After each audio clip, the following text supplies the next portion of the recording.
আপনারা দেখছেন বঙ্গবার্তা, সবার কাছে সবার কথা। এখন এক নজরে দিনের শেষে। বাবলা সরকার খুনে বিহার থেকে গ্রেফতার শুটার আসরার, ধৃতের সংখ্যা বেড়ে ৮। আওয়ামী লীগকে নিষিদ্ধ করার পরিকল্পনা নেই, জানালেন ইউনূসের প্রেস সচিব।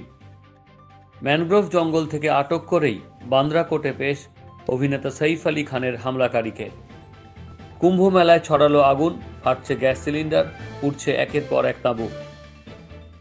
মহিলার গায়ে অ্যাসিড ছুড়লেন, তারপর হাত বেঁধে রেখে পালালেন প্রাক্তন স্বামী। চাকরির পাশাপাশি ধর্মেও থাকুন, আহ্বান কেন্দ্রীয় মন্ত্রী সুকান্ত মজুমদারের।